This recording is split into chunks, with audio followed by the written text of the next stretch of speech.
Hello everyone, welcome to all in this class, 5th subject English, and today I am going to start a new lesson, lesson 7, Spring is coming. Topic is Spring is coming. बच्चों आज का जो हमारा new lesson है वो lesson 7 है, जिसका topic है Spring is coming. ओके, तो यहाँ पर आप स्क्रीन पर देख सकते हो बच्चों, दो बॉक्स के अंदर आप देख रहे हो. In box how many season are there in a year. यहाँ पर आपको फर्स्ट पॉइंट दिख रहा है how many season are there in a year. Means एक साल में कितने सीजन होते हैं. सीजन इट मीन्स मौसम, ठीक है, वेदर भी जिसको बोलते हैं हम लोग. तो एक साल में कितने सीजन होते हैं. ओके, तो आप सभी जानते हैं एक साल में वैसे तो जो मेन सीजन होते हैं वो 3 ही होते हैं. कौन कौन से? Summer, rainy and winter. और इसी में एक सीजन और होता है स्प्रिंग सीजन जिसे बोलते हैं. इसे शॉर्ट सीजन के नाम से भी जानते हैं और इसी सीजन को हम लोग ऋतुओं का राजा भी कहते हैं. ऋतुओं का राजा क्यों कहते हैं? King off season. ऋतुओं का राजा क्यों कहते हैं? क्योंकि ये जो शॉर्ट सीजन होता है ये 1 मंथ का होता है और जब ये सीजन आता है तो आप देखोगे चारों तरफ जो हमारी धरती है, जो हमारा एटमॉस्फेयर है, जो नेचर है वो पूरा हरा भरा हो जाता है. नदियों में पानी खूब आ जाता है, पेड़ों में पत्ते हरे हरे नए नए जो पत्ते निकलते हैं. और मीन्स आप कह सकते हैं कि ये 1 मंथ का जो शॉर्ट सीजन होता है ये बहुत ही अच्छा और मनमोहक सीजन हो जाता है. इसलिए इस सीजन को हम लोग किंग ऑफ सीजन के नाम से भी जानते हैं. और स्प्रिंग सीजन इसे हम शॉर्ट सीजन के नाम से जानते हैं क्योंकि बाकी के जो सीजन होते हैं वैसे तो 6 या 8 सीजन भी आप बोल सकते होते हैं, लेकिन जो हमारे मेन सीजन है वो है summer, rainy and winter. Summer it means गर्मी जिसे ग्रीष्म ऋतु कहते हैं, रेनी इट मीन्स वर्षा ऋतु, और विंटर इट मीन्स शीत ऋतु या जिसे आप सर्दी का मौसम भी कहते हैं. ठीक है, वैसे तो ऑटम भी होता है एक सीजन जिसे हम शरद ऋतु के नाम से जानते हैं, है ना. तो इस टाइप से बच्चों कितने सीजन होते हैं? मेन सीजन 3 एंड 4 उसमें शॉर्ट सीजन हो गया. तो वही है how many season are there in a year. तो there are 4 type of season. First summer, second rainy, third winter and fourth spring. Which season do you like most? Which season do you like most means which means होता है कौन सा season. You means तुम या आप सभी को पता, लाइक मीन्स पसंद, मोस्ट मीन्स बहुत. कौन सा सीजन आपको बहुत ज़्यादा पसंद है? तो बच्चों ये सब का अपना चॉइस है. किसी को गर्मी अच्छी लगती है, किसी को ठंड अच्छी लगती है, किसी को स्प्रिंग सीजन अच्छा लगता है. ये आप लोगों का चॉइस है कि आपको कौन सा सीजन पसंद है. ठीक है, तो आप यहाँ पर देख सकते हैं कुछ लाइन. जैसा कि नाम ही हमारा जो टॉपिक ही है, टॉपिक से समझ में आ रहा होगा स्प्रिंग इज कमिंग मीन्स बसंत आने वाला है. राइटर है जो वो कह रहा है बसंत आने वाला है, बसंत ऋतु आने वाला है. ठीक है, तो इसी से रिलेटेड हमारा चैप्टर भी है. First line is spring is coming. Spring is coming. Spring is coming. Spring is coming means बसंत आने वाला है, बसंत आने वाला है. ठीक है, राइटर कह रहा है बसंत आने वाला है, बसंत ऋतु आने वाली है. Birdies build your nest. Birdies build your nest means writer कह रहा है बर्ड मीन्स होता है पक्षी. पक्षियों अपना घोंसला बनाओ. क्यों बनाओ? क्योंकि बसंत आने वाला है, क्योंकि बारिश होती है ना. तो सभी को अपना घर चाहिए होता है. तो पक्षियों को कह रहा है कि आप पहले से अपनी तैयारी करो, अपना घोंसला बनाओ. नेस्ट मीन्स होता है घोंसला. बिल्ड मीन्स होता है बनाना, पक्षियों अपना घोंसला बनाओ, beat together straw and feather. Straw means होता है तिनका, फैदर मीन्स होता है पंख। पंख और तिनके को एक साथ बुनो, तिनके और पंख को एक साथ बुनो। बीट मीन्स होता है बुनना, टुगेदर मीन्स होता है बच्चों एक साथ। मीन्स अब अगर हम ये पूरी लाइन को क्लियर करें, doing each your best, doing each your best, हर एक काम, ईच मीन्स होता है हर एक या प्रत्येक, प्रत्येक काम या हर एक काम, अपना योर अपना, बेस्ट सबसे अच्छा या सर्वोत्तम, डू डूइंग, डू मीन्स होता है करना, हर एक काम अपना सर्वोत्तम करो, हर एक काम अपना सर्वोत्तम करो। फिर से एक बार रिकैप हम लोग लेंगे 4 लाइन्स का। Spring is coming, spring is coming, वर्षा ऋतु आने वाली, सॉरी बसंत ऋतु आने वाली है, बसंत ऋतु आने वाली है। Birdies build your nest, weave together straw and feather. Writer कहता है कि पक्षियों अपना घोंसला,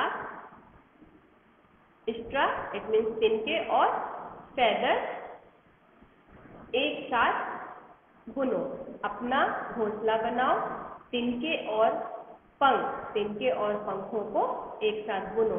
doing each your best, doing each your best means हर एक काम अपना सर्वोत्तम करो। ओके,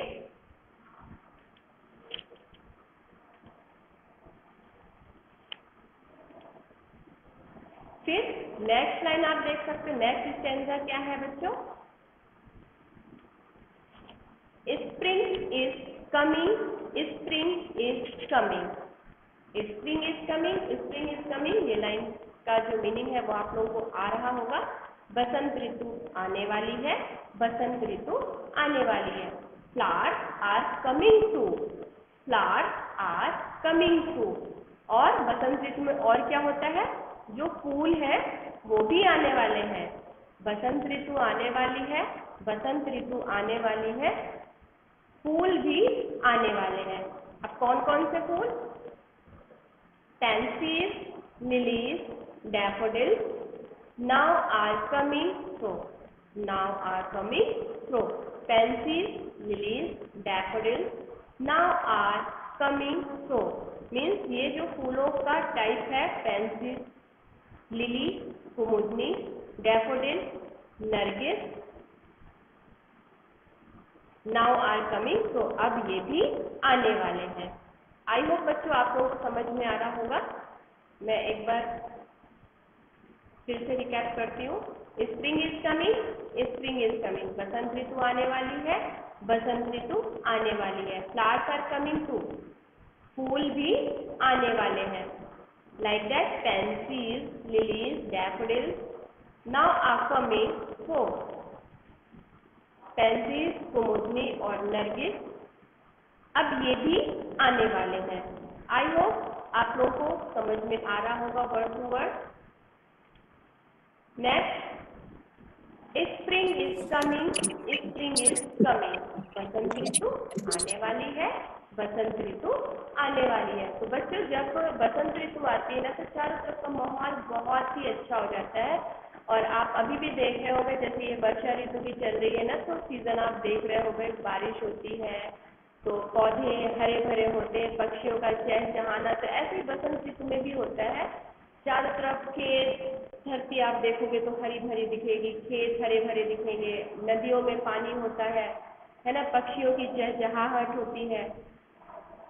तो इस तरह से जो हमारा मौसम है, वेदर है, बिल्कुल चेंज हो जाता है ना। तो जब इस तरह का मौसम होता है, इस तरह का एटमॉस्फेयर होता है, तो आपका मन भी प्रसन्न होता है ऐसे मौसम को देखकर, और बहुत सारे अच्छे अच्छे ख्याल आते हैं, थॉट्स आते हैं जब हम ऐसे मौसम में होते हैं, ऐसा मौसम देखते हैं। तो जो राइटर है वो भी अपने शब्दों के द्वारा अब उसके जो थॉट्स हैं वो यहाँ पर ओपन कर रहा है। ठीक है, next line, spring is coming, spring is coming, वर्षा ऋतु, सॉरी बसंत ऋतु आने वाली है, बसंत ऋतु आने वाली है। All around is fair. All around is fair means आसपास सभी जगह अच्छा है, आनंदित है, आसपास सभी जगह आनंदित है। ठीक है, क्यों? क्योंकि बसंत ऋतु आने वाली है, इसलिए आसपास सभी जगह आनंदित है। Shimmer and quiver on the river, जगमगाहट और कंपन, जगमगाहट और कंपन on the river. River means होता है बच्चों नदी, नदी में जगमगाहट और कंपन है। नदी में जगमगाहट और कंपन मीन्स जब नदियों में पानी खूब भर जाता है, नदियों में बहुत सारा जब पानी आ जाता है तो जो नदियों पानी के बहने की आवाज होती है ना, पानी के बहने की आवाज, उसे यहाँ पर कवि कंपन से संबोधित करता है। Shimmer and quiver on the river, जगमगाहट, नदी में जगमगाहट और कंपन है। Joy is everywhere, joy is everywhere, और सभी जगह क्या है बच्चों? आनंद है, हर जगह आनंद है। Once again, spring is coming, spring is coming, बसंत ऋतु आने वाली है, बसंत ऋतु आने वाली है। ऑल अराउंड इज फेयर, सभी जगह सब आनंदित है। Shimmer and quiver on the river, नदी में जगमगाहट और कंपन है। जॉय इज एवरीवेयर, सभी जगह आनंद है या हर जगह आनंद है। तो यहाँ पर कवि ने अपने जो उसके थॉट्स थे वो यहाँ पर उसने शेयर किया है। बसंत ऋतु के आने के पहले की जो तैयारी है वो यहाँ पर उसने पक्षियों से कहा है, पहले की तैयारी करने को कहा कि आप अपना घोंसला बना लो, बसंत ऋतु आने वाला है। बच्चों फिर इसके बाद है listen and repeat, listen and repeat, आपको सुनना है और फिर रिपीट करना है। नेक्स्ट, रेस्ट, बेस्ट, ये किस टाइप के वर्ड है? ये राइमिंग वर्ड है। कैसे वर्ड है ये बच्चों? Rhyming word. Next, rest, best, आप अगर मेरा प्रोनाउंसिएशन सुन रहे होंगे तो समझ में आ रहा होगा राइमिंग वर्ड क्या होता है। उसके समान दूसरा शब्द, उसके ही जैसा दूसरा शब्द मीन्स जब हम किसी वर्ड को बोलते हैं तो उसके जैसा ही साउंड करने वाला दूसरा शब्द क्या कहलाता है? राइमिंग वर्ड कहलाता है। तो जैसे मैं यहाँ पर प्रोनाउंस कर रही हूँ, next, rest, best, fair, pair, hair, fair, pair, hair, joy, toy, boy, joy, toy, boy, now, cow, how, now, cow, how. तो बच्चों ये आप लोगों को प्रैक्टिस करना है। जब आप प्रैक्टिस करेंगे, आप बोलेंगे तो आप लोगों का जो प्रोनाउंसिएशन है वो भी क्लियर होगा। और जो कभी कभी होता है ना, जो लैंग्वेज हम नहीं बोलते हैं तो हमारा जो टंग है ना तो वो उसको एक्सेप्ट नहीं कर पाता है, और जब एक्सेप्ट नहीं कर पाता है तो ये प्रॉब्लम आती है कि हम प्रोनाउंसिएशन जो हमारा प्रोनाउंस है वो क्लियर नहीं होता है। तो बच्चों जब हम बार बार प्रैक्टिस करेंगे किसी वर्ड की, किसी सेंटेंस की, तो डेफिनेटली वो हमें प्रैक्टिस में आ जाएगा और हम बहुत इजीली तरीके से बोलना शुरू कर देंगे। तो आपको छोटे छोटे वर्ड्स पहले क्लियर करने हैं, वो प्रैक्टिस कर लें। इसके बाद आप लोगों को सेंटेंसेस क्लियर करने हैं जो आप कभी भी बोलते समय आप रुकेंगे नहीं, मिस नहीं करेंगे। नेक्स्ट बच्चों क्वेश्चन है, make noun from the given word, make noun from the given word.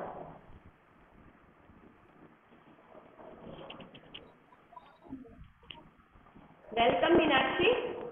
Make noun from the given word. अब नाउन तो आप लोगों को पता है, what is the definition of noun. तो मैंने यहाँ पर मेंशन किया है, a noun is a word that names something such as a person, place, thing और आइडिया, है ना। तो संज्ञा के बदले किसी व्यक्ति, किसी स्थान और किसी व्यक्ति, किसी स्थान और किसी वस्तु या आइडिया, विचार, है ना, इन सबको क्या कहते हैं? नाउन कहते हैं। In a sentence noun can play the role of subject, direct object, indirect object, subject complement, object complement and appositive are adjective. Okay, noun is the name of a person, place और thing, animal और idea. Okay, तो यहाँ पर मैंने complete कर रखा है weave. Weave जब हम इसमें नाउन ऐड करेंगे तो यहाँ पर ER ऐड कर देंगे, वीवर। वीव मीन्स बुनना, वीवर मीन्स बुनने वाला। ठीक है, टीच, टीच मीन्स होता है पढ़ाना या सिखाना, टीचर मीन्स हो गया सिखाने वाला, पढ़ाने वाला। लर्न मीन्स होता है सीखना, लर्नर मीन्स हो गया सीखने वाला। ठीक है, इसी तरह check, checker, run, runner, preach, preacher. Okay, I hope आप लोगों को समझ में आ रहा होगा। Weave, weaver, teach, teacher, learn, learner, check, checker, run, runner and preach, preacher. Okay, next there are some question and answer according to lesson, according to topic. What does a weaver do? What does a weaver do? Weaver जो बुनने वाला है वो क्या करता है? जो बुनने वाला होता है, बुनकर जिसे हम कहते हैं, वो क्या करता है? A weaver weave cloth. Answer is a weaver weave cloth. जो वीवर होता है वो क्लॉथ, कपड़े बुनता है। ठीक है, सेकेंड है which flowers are mention in this poem? Which flowers are mention in this poem? ये हम लोग जो अभी पोयम रीड कर रहे थे, स्प्रिंग इज कमिंग, जो पोयम हम लोग रीड कर रहे थे, इसमें कौन कौन से फूल को, कौन कौन से फ्लावर्स को मेंशन किया गया है? क्वेश्चन है कि पोयम में, कविता में कौन कौन से फ्लावर्स को मेंशन किया गया है? तो बच्चों, पेंसीज, लिलीज एंड डैफोडिल्स, ये 3 फ्लावर्स के नाम पोयम में आए हैं, आप लोगों ने सुना भी है। Pansies, lilies and daffodils are mention in this poem. ठीक है, फिर है why is the atmosphere joyful everywhere? Why is the atmosphere joyful everywhere? सभी जगह का जो एटमॉस्फियर है, जो माहौल है, जो वातावरण है, वह जॉयफुल क्यों है? जॉयफुल मीन्स आनंद से भरा हुआ क्यों है या आनंदित क्यों है?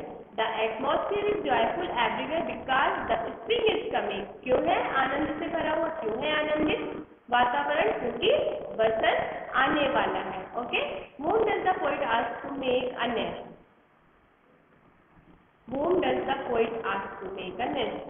जो पोइट है, जो राइटर है, वह किसे बोल रहा है नेस्ट बनाने के लिए और क्यों?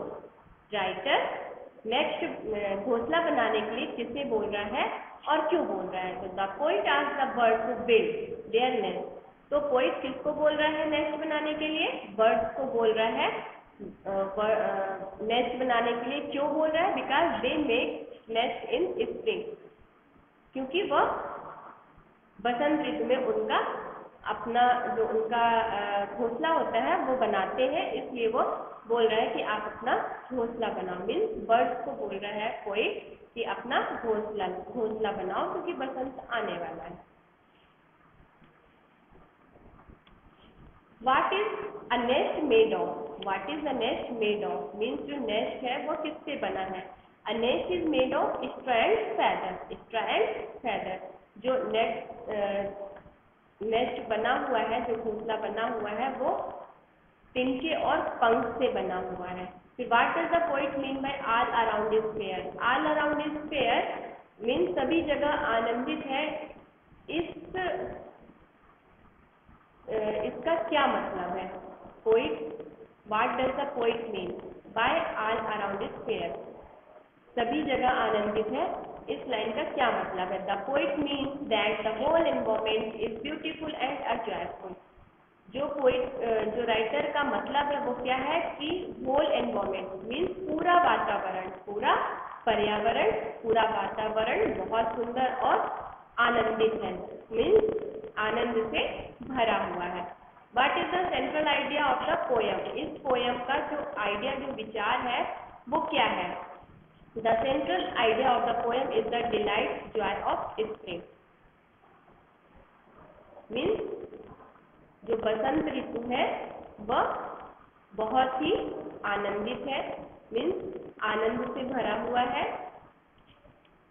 नेक्स्ट, तो बच्चों आप लोगों को ये चैप्टर कैसा लगा है? आई होप आप लोगों को समझ में आया होगा। Next I will try